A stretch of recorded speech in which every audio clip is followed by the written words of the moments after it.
Hey family, it's Tasha, MAMABEAR prepping. So I've got my drink. Get your drink, pull up. This is the way. Get your drink. Let's get it started. So I had a subscriber who made a comment on one of my videos. When I asked, it was a video that I asked, hey, let me know what you want me to talk about. And she was like, hey, why don't you talk about your chickens, your chicks, and what you've learned. And boy, have I learned a lot, okay? So obviously before I got the chicks, I did a ton of research, right? I'm a researcher. And that's my jam. I researched like crazy. You know, what do you need for the brooder pen? What do you need for the chicken coop? You know, what are the minimums? And then what are the fancy stuff, right? What is the needs, and then what's the wants, right? And I really wanted to make sure that I had the basics so that I could, you know, from jump have a really good starting point, right? But I learned a lot, okay? What we ended up doing is we ended up building a box. Now, chicks can go in all sorts of things, but we ended up building a box. We had some extra wood. We bought a box, and then we had some old dog cages that had some like inserts, some cage inserts. And so I just used the cage inserts and laid it across the top just so that they couldn't fly out. You know, chickens really can't fly more than a few feet, but one thing I learned was mine were very flighty and wanted to flap them wings and move and fly around quite a bit as chicks, okay? So that's the first thing I learned is they did want to try to fly around, and I had to have something on top. Two, they started growing super fast. It didn't take them long. I mean, within 2 weeks, of me having them, they were about a week old when we got them. They were like double the size. So they grow fast. And so what we ended up having to do is we had to go up on the walls and add higher walls to the side of the box, okay? So that as they grew, they still had space. We only had 3. I didn't want to get a lot because, as you know, this is my first time doing chickens, and I didn't want to be overwhelmed. I got a small amount. We're in a semi-urban environment, right? We're outside of city limits, but we're still in kind of a neighborhood. It's just an unincorporated neighborhood. And so, but we could actually have quite a few chickens here. Okay, so we started with 3 just so I could get my feet wet and we could learn about it. Next thing I learned is they poop a lot, right? They are messy little boogers. They poop a lot. They don't care where they poop. They poop everywhere. There is no cat litter box area. There is no corner that once they start pooping there. No, they poop everywhere, on everything. If you have perches, the perches are covered. The floor is covered. You know, learned that you had to have quite a bit of bedding because the more bedding you'd have, easier it is to clean up because they're pooping so much. So if you didn't have enough bedding, right, I had them in a bedroom, which was plenty warm for them. You know, but still I had quite a lot of bedding because if you didn't, then they're pooping all over the wood. Which is harder to clean. And then just for later uses, if I want to use this for the same thing, I want to keep the actual structure as clean as possible. But they're messy little boogers, right?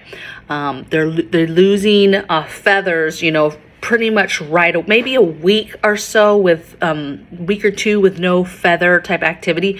But once that 3 weeks came, boy, there's feathers, and you don't even really see them at first because they're little tiny, they're baby feathers, right? They're chick feathers, and so they're tiny, and so you don't really see them, but they're all in. When you go to clean it out is when you finally see those, because you know you're dusting them up, okay? And so I'd be like, oh, there's feathers. Here's their little baby feathers they're losing. But they're quite messy. And then as they got older, I noticed, oh man, they're really messy, meaning they are scratching, they're kicking up, they're losing feathers, they're scratching for food, right? And they are making a dust all over this bedroom. So this bedroom, I put them in as a guest bedroom, but there literally was, the longer I had them there was dust everywhere. By the time we moved them at about 7 weeks. There was a thick film of white everywhere, right? On the blinds, on the furniture. So what I would suggest is if you're putting them not in like a garage, you're putting them in some sort of inside, in a bedroom, in a room, unless it's just a room you absolutely just don't care about the outcome. But if it's in a room that like ours that had other furniture, I would cover that other furniture with sheets and stuff, because they were open, all that dust was just flying out. Now, if you're fancy and could have some kind of enclosure or maybe one of those mini baby coops and had it indoors where it's covered to help a little bit with that, cool. But definitely dust was all over that room, all over the floor. And I was cleaning on a regular basis, but they just naturally, they're feathering out, they're cleaning themselves. They were trying to dust themselves with the bedding, right? I have that on order, getting them this big dust, it's fancy, you guys. That's why I'm waiting for it. I could have just bought this local. This big dust bowl that I'm going to fill with dust that I'm going to put out in their chicken coop, because they definitely like to do that. Okay. Let's see, what else did I learn? I learned that they eat a lot of food and they're messy about it. So what they do is, I just bought there's tons of feeders and stuff you can buy, but for brooder pens, there's real basic stuff that you can get, right? And it had a mason jar on top, and then it just had all the little eyelets for food. So there was like 10 little eyelets, so plenty of spaces for them to get food. What I learned is, once one is eating from an eyelet though, all of them want to be in there eating from the same hole, even though there's like 10 others, okay? But they eat like crazy, and they take their little claws and they're constantly trying to get the food out. Not out so they could just eat it on the ground, like maybe, they want to just eat it freely on the ground. No, they're like trying to get to the other stuff, whatever morsels are in that food, to the good stuff they want. And so very wasteful, okay, because they were literally clawing out tons of food that is now all over the ground. Now, mind you, yes, at times they're going back and they're eating that stuff on the ground, but it's mixed with poop. It's mixed with, it's just real nasty. So they are food wasters. So as soon as I seen that, I'm like, okay, I've got to figure out, when I get to the chicken coop, what are my options? What can I do? And how can I ensure that they're not wasting food, right? Next thing I learned with the feeder and the water was they were doing a lot of that because it was low. So I started raising them after that to try to fix that. So I started putting little square wood pieces, and then I finally ended up getting bricks, right, and just raising it. And that was good as they grew, so that they didn't have to reach down so much. But I had to keep doing it. Some of it did help with the clawing, right, because it was too high. But then they wanted to get on the tops too. And so I was raising them with bricks and stuff so they couldn't fly to the tops of the feeder and waterer, because they would knock it over. So if you didn't know, I told you they like to fly. They like to get up on things. And so they kept wanting to fly up on that, and then it was tipping it over, again wasting food, messing up the water, right? And there was only like this much space between the top of the feeder and the top of the cage, and so they would not stop doing that. I had them in the corners to kind of anchor them in the corners, so they couldn't do that, but they kept doing it. Another thing they kept trying to fly on and wanted to keep getting on was the Bruder Heater. I had a heater. It's a stand-up kind, and then it's a lay-down plate kind. So we had it laid down for, I don't know, probably the first 3 weeks. We had it laid down, and they loved it. But so maybe 2 or 3 days they got under it, and they liked being under it, right, when I first got it. But after that, they would fly up on top of it, and they wanted to perch and lay and sleep on top of it, okay? Still getting some heat from it, but again, pooping all over that thing though, okay? So loved it, pooping on it. It was crazy. Another thing I learned is that they love perches. Now, I had read that chickens love perches. They love to perch on stuff. I have a lot of different ideas for perches in the chicken coop, and when we do the add-on, what we're gonna do for perches, but I knew that. So I had some little cheapy type perches I put in there. They loved that. The higher they were off the ground, the better. They loved getting on that and just sleeping all together. Oftentimes they sleep together.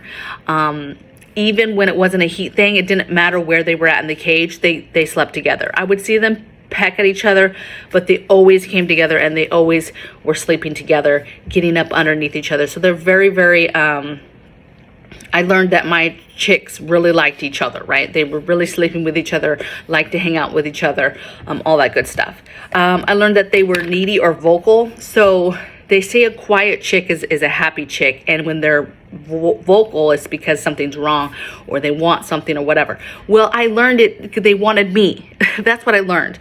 So they were in the room. I always had the door open so I could hear them. And obviously I'm like a new mom. I'm going in there like every hour checking on them. But I would notice that they would start sounding off and I'd be like, oh, what's going on? Or Bae would be like, hey, what's up with the chicks, right? And I would go in there, immediately they would quiet down. Like they wanted me to come in. They were literally being loud. So we would come in, visit with them, and then they'd be okay, right? Or before bed, like they would be vocal. I would come in. I literally wouldn't do anything. I would just talk to them for a little bit, and then they would calm down and be quiet. It was the crazy. So they recognize you. They know you. They like you. They want to see you. And so that was kind of a cool thing to learn, that they were personable like that. Okay. I already said that they grow fast. I had to alter the cage. Now starting to move them out, right? It was time to move them out. They were getting really big. They were about 7 weeks, and I could just tell they were just like, we need somewhere new. Like they needed more space, I felt like. And so we got the chicken coop, we got it set up, we got them out there. First thing I learned with that is that they don't know what they don't know, right? They've been out there, I don't know, about a week now. They do not know. So the ladder, right? They know the ladder's there. They get on the ladder during the day, but they obviously don't know when it's dusk and that they need to go inside, right? They don't know what they don't know. So we're having to go in, pick them up. Kai picks them up, and my son, and puts them actually in the cage or in the hen house one by one. And we're doing that. So if you have any tips or tricks of how to teach them to go in and out at the right times, that would be great. I know once it gets colder, it'll probably be a lot easier because they'll just naturally go up there after a certain temperature drop. But you know, they don't know what they don't know. You've got to train them. We got new feeders, so now I had to ensure that they could find the water, that they knew how it worked, that the food was really my concern, because it's a certain feeder to not waste food. They basically, it's a bucket.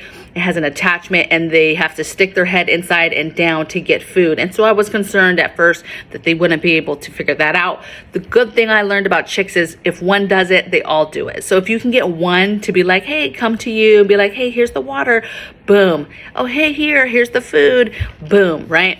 And so, and I have one that's more inquisitive than the others, because you get to learn them. They all have personalities. And so I just put a little feed in front for her, and then I knew she would be inquisitive about the whole, right? And then boom, they all know how to do it. Now we put them in at night, but when I open it in the morning, they definitely know what the ladder is. They definitely know the difference. Hey, they got to go down this ladder to go outside. So they know that. It's just a matter of how do you teach them to, right before dusk or at dusk, to start going up the ladder. And so I'm hoping with the temperature drops that will help. But so far we haven't been able. I guess we could try putting them on the ladder and just see if they'll go up. Maybe we'll try that tonight and just see.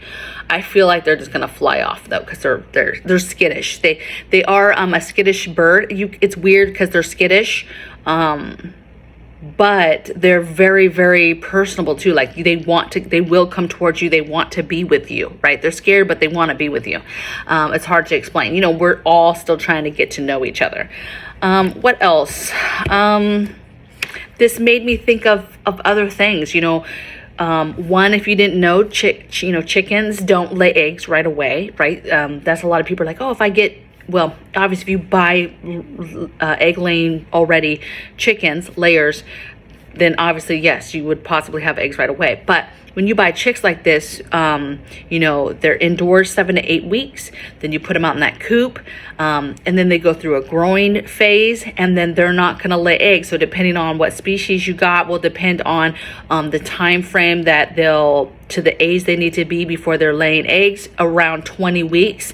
And then which is several months, you guys, and then they'll start laying eggs. So we're super excited. We shouldn't have eggs until about mid-December to the 1st of the year. So somewhere in that time frame, we should start seeing eggs. And there's all types of stuff that I've been reading up on that I'm gonna try and then I'm gonna incorporate to hopefully help that. Our birds, our breed, we got a breed that is meat and layers. And also when we got them, like, do your research on your chicks. So like when you go, even if you go to like your local Ace or you go local someplace to get the chicks, they'll have a piece of paper that says what they are. So don't just buy them. Take the piece of paper home, research, because when you research, you'll know if it's a meat bird or if it's a layer. You'll also learn, like for me, I knew we wanted layers, but I wanted to know which ones give the most eggs in the year. So that was important for me. So more than cuteness of the chick, get the chicks that are going to do for you what you want them to do, right? And so for a long time we were going to get those beautiful Frenchies. Is it Frenchies? No, Silkies. Oh my goodness, I can't believe I said Frenchies. Silkies. We were gonna get Silkies because I was like, oh, they're bougie. I just love the way they look. I love them. I love them. But then I did some reading. The eggs tend to be smaller. Now, this is not negatives, right? They lay beautiful eggs. They're beautiful chickens. But they tend to lay a smaller egg and less eggs, and their laying cycle is less as far as the years that they're going to lay eggs. And so you're going to do your own research of what you're looking for, the priorities for your family, and being self-sufficient, and then you make those decisions. So don't be going, baby, to Ace Hardware and just because the three that when we were there, then I got the piece of paper and I made notes like, these are the cutest ones, like so cute. But they weren't the best ones when we started researching and figuring out what we wanted in our birds, okay? And so make sure you do that. This also made me think about traveling. Moving, if we move ever again, how that will look. Now that's not as hard because that's, to me, that's just like a dog or a cat that you had to move and get some sort of cage and move them, right? Not the end of the world. But it made me think of traveling, you know, even just as a family going somewhere, looking at Airbnbs, going camping, going places, right? And what you would do for the chicks, because chickens, they have to go in and out at night, right? And especially, you know, you have auto doors and all that stuff, but you want to be guaranteeing and making sure that, double checking that your birds are actually making it indoors. And so even if they knew the protocol, hey, knew to go in, knew to go out, and had an auto door, and that was like clockwork and they never missed it, I would still be out camping. If we're camping for 2 weeks, be worried the time that one of the birds doesn't get in, right, to inside, okay? So that was a problem. So having a chicken sitter, you guys, again, let me know what you do when your family wants to go leave and travel. And you might be like, no, we never leave, but there's got to be somebody that has chickens and like leaves and travels. And what do you do? And how do you go about finding a chicken sitter? Because you want somebody who's loving and caring. You can't just get anybody, because it has to be somebody that kind of understands chickens, won't be scared if they have to grab up a chicken, right? What if a chicken gets out? They got to get the chicken. Or what if the chicken won't go in the hen house? They can't be, you know, they've got to be able to get the chicken and put it in, and just know enough to double check everything, the locks, the doors, the hatches, all the things, to make sure that they're good to go for the night. So I learned that that's going to be a thing that we're going to have to look into in the future, to see what's up, you know, to be able to still do things, travel, all that good stuff, okay? I hope this was helpful. I mean, these are just the things that I learned. I'm still learning every single day. I'm still listening to everybody. So when I see little comments and tips from people about chickens and chicks, and like, for example, I showed the chicken coop the other day, And somebody was mentioning about the flooring. Right now it's just grass, but we are in a heavily rain area. And so once they get that grass down and it's dirt, it's covered, but the rain absolutely could go into that area. And then now you have a boggy, muddy mess, you know, and chickens can get sick and disease and stuff like that. And so somebody was talking about the flooring, and where they live, you must have some sort of flooring, right? You must have either bricks or cement or something down and actually have a flooring that you're putting the coop over. So we might be looking at different options like that, maybe having that and then having some hay down. I don't know, or some straw. Not exactly sure yet, but we're gonna figure it out. It does rain here a lot. Well, it has in past years. We obviously have been in the military for many, many years. And so there's lots of times that we're not here and things are changing. We're going to have 80-degree day today. Like, it's crazy. The air quality is real bad right now because of this fire that they're trying to let, you know, run its course. So air quality is horrible right now, and it's about to be 80, you know, and we're in, what are we in? We're in October, right? I mean, it's just... that's not how it used to be. Also, rain hasn't started here. Normally that would have already started, but we also had rain all the way into July, which is not normal. Okay, so I'm learning these new seasons here since I haven't been here, because these seasons have changed, right? So I'm still trying to figure it out as well. In my chicken coop in the hen house, real quick too, we have power running to it. We have a red light in there, and we have a because it gets really dark here. And I noticed first time I put them in, they were just very, very chirpy, like, it's dark in here, girl. Like, what are you doing? It's so dark. And I didn't like the fact that if I open the windows and stuff to look at them at night or whatever, to check to see if something's wrong or if they're okay, I couldn't see them, okay? And so that was an issue for me. So as I learned this stuff, that my stuff go away, but we have a red light in there, and then we have the cord that goes to the heater, which was it's a plate, but it's meant to be a brooder plate that's on a brooder setting, and then there's a heater setting. So that's not really a thing right now because it's not super, super cold at night. I have it on now just to help them. But once they've been in there for a while, this is a time of year that heater won't be on. It will only be on those super, super cold when the temperatures really, really start to drop. And that's just if they need it. So super, super excited for our journey. This isn't it, you know, obviously we would have to move to get a rooster. We can't have a rooster. You need a rooster to make babies though, which is the long-term plan. Obviously long-term plan is more than 3 chickens. We can have more chickens here, but again, to get a rooster, we really have to be at a different location. And so we'll just see. We're going to get an attachment run that's already built from the same place we got it, that we're going to attach it to the one we have to give them more space. It's uncovered, so then the days that are sunny and they want to be literally out, they can go to this run, and there's way more space so we can do some perches, maybe a blanket ladder, different stuff. So super excited. Hopefully you guys are letting me know in the comments below your tips, your tricks, anything you want to tell me, anything you want to tell the group. Knowledge is power, and there's no shame in it, right? Mistakes, you know, let's talk about this. I talk about all the time, like, hey, grid down. If things are dangerous outside, you know, and you have to bring your chickens indoors.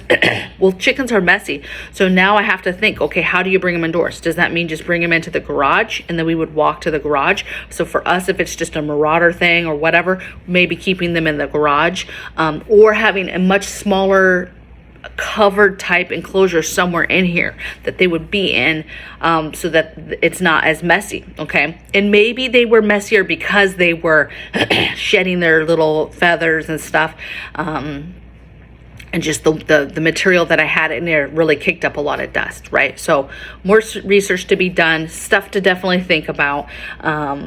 You know, if it's fallout and you have time and you're bringing these 3 chickens in, where are they? Where do they go? That's a big question, right?